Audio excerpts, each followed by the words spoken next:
আজকের লেসনটা তোমাদের নবম দশম শ্রেণীর সাধারণ গণিতের অনুশীলনী 9.2-এর 8 নম্বর অঙ্কটা করাবো। দেখো এখানে কি বললো, মান নির্ণয় করো 8 থেকে 11 পর্যন্ত। অঙ্কটা কি বললো, 1 - cot square 60 degree divide by 1 + cot square 60 degree. অঙ্কটা পড়ি আমরা। অনুশীলনী 9.2-এর 8 নম্বর অঙ্কটা আমরা পড়াবো। মান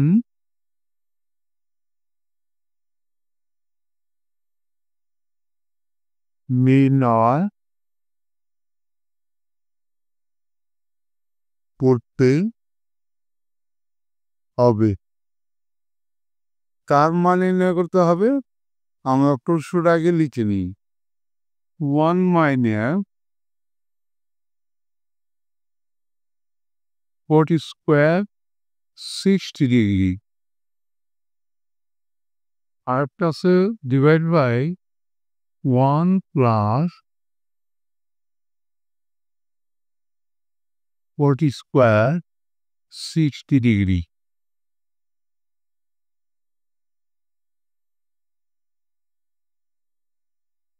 এখন এই অনুপাতের মান ছাড়া কিন্তু এই অঙ্কটা আমরা করতে পারব না। এখন অনুপাতের মান বের করার যে নিয়মটা, একটা নিয়ম আমি তোমাদেরকে এখন দেখাবো। সাইন cos tan 6টা অনুপাত আছে ত্রিকোণমিতিতে। 3টে জানলে বাকি 3টা কিন্তু উল্টাই দিলেই সেই 3টা মান পাওয়া যাবে। আমরা 3টে শিখি। 0 ডিগ্রি, 30 ডিগ্রি,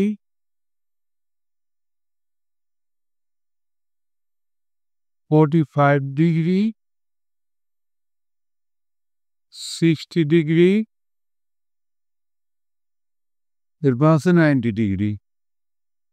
তুমি যদি একটু মনে রাখো তাইলে কিন্তু এই মানগুলা তোমার নখদর্পণে আসবে। কিভাবে মনে রাখবে সেটা আমি বলতেছি। দেখো, সাইন 0 ডিগ্রি, এখান থেকে আমরা সাইন 0 ডিগ্রির মান 0, 0, 1, 0। তারপরে এখান থেকে 0, 1, 0 অসংজ্ঞায়িত। কিভাবে নিলাম একটু খেয়াল করো।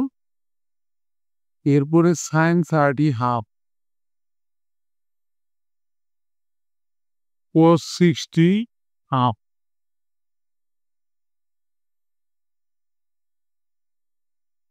এরপরে সাইন 60 √3/2 আর cos 30 √3/2।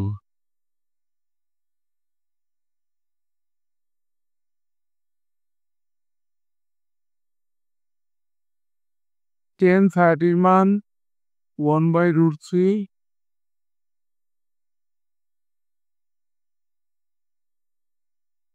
tan 45 এই ঘরে উপরের 1টা বসালাম আর নিচে √3 tan 60 ঘরে বসালাম।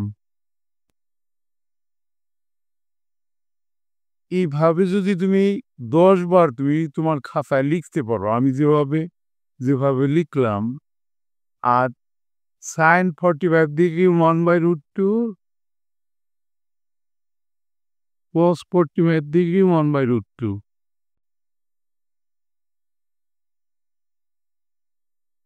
Sign cos 45 degree 1/√2।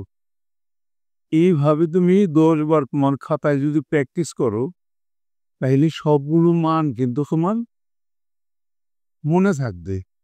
এরপরে এই 3টার উল্টা, যেমন সাইনের উল্টা কসে, আমরা যদি মনে করি যে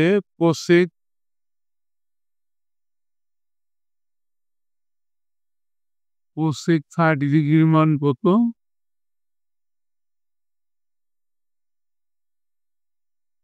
কোসেক 30 ডিগ্রির মান sin 30 মান কত? হাফ। এটাকে যদি উল্টাই দিই তাহলে কোসেক 30 হয়ে যাব। উল্টাই দিলে 2 উপরে গেল, 1 টা নিচে গেল, নিচে 1 লিখলেও যা না লিখলেও তাই। কোনোভাবে তুমি উল্টাই দিয়ে কিন্তু মানগুলো পেতে পারবে। তাইলে 3টে অনুপাত মুখস্থ রাখলে বাকি 3টে অনুপাত কিন্তু তুমি নিজেই বের করতে পারো।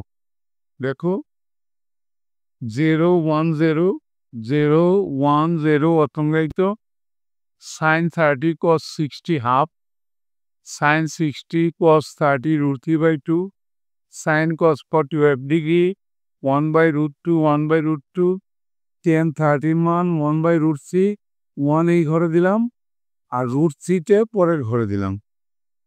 এভাবে যদি তুমি মনে রাখো খুব সহজেই তোমার মনে থাকবে। তাইলে মনে রাখবা এখন আমরা মানটা বসাবো। দেখো 1 মাইনাস cot 60, cot-এর উল্টা 10, tan 60 মান কত? দেখো tan 60 মান এখানে √3। তাহলে এটাকে যদি উল্টায় দিই cot 60 1/√3,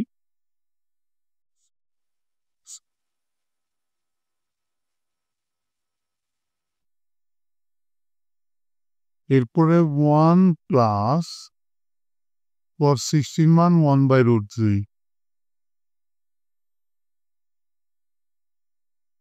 এখানে কিন্তু স্কোয়ার আছে, এই কারণে আমরা হোল স্কোয়ার দিব। উপরেও কিন্তু স্কোয়ার আছে, এই কারণে আমরা হোল স্কোয়ার দেব। দেখো equal to 1 minus rotor square উঠে গেল 1/3 হলো, হিসে 1 প্লাস 1/3 রুটার স্কোয়ার উঠে গেল। এখন যদি আমরা উপর নিচে লসাও পড়ি, যেহেতু ভগ্নাংশের যোগবিয়োগ, তাহলে আমাদের অবশ্যই লসাও করতে হবে। মাঝের ব্যাটটা আগে দেই, উপরের লসাগুর ব্যাটটা দিই, পর এখানে সি আছে, তাহলে সিটাই লসাগু হইল। আস্থা সংখ্যা লসাগু দ্বারা গুণ 3 অক্ষে 3 মাইনাস পরের সাথে লসাগুর সাথে মিলে গেলে উপরে যা আছে তাই। এরপরে নিচের লসাগুর রাগটা দিলাম আমরা, হর 3 আছে সেই 3ই লসাগু হইল। আস্থা সংখ্যা লসাগু দ্বারা গুণ 3 অক্ষে 3 প্লাস পরের সাথে লসাগুর সাথে মিলে গেলে উপরে যা আছে তাই 1। এবার আমরা একটা দাগ দিয়ে ডান পাশে করব, সমান সমান উপরে একটা ভগ্নাংশ নিচে একটা ভগ্নাংশ, নিচে 3 আর উপরে 3-এর থেকে 1 গেলে থাকে 2, আর এখানে 3 আর 1 যোগ করলে 7 আর নিচে আছে 3। ডবল ভগ্নাংশ হইল, তাইলে আমরা উপরের ভগ্নাংশটা ঠিক রাখবো 2/3, নিচের ভগ্নাংশটা গুণ চিহ্ন দিয়ে উল্টাই দিস, উপরে গেল 3 নিচে গেল 4। দেখো এই 3 কেটে দিলাম, আর 2 দিয়ে যদি 4কে কাটি তাহলে নিচে থাকে 2 আর উপরে থাকে 1। তাইলে আমাদের এই মানটা হলো 2/1। এটাই অ্যান্সার। এরই সাথে কিন্তু আজকের লেসনটা আমাদের শেষ হয়ে গেল। অবশ্যই তোমরা পরবর্তী লেসন দেখবা। Thank you for watching, see you next.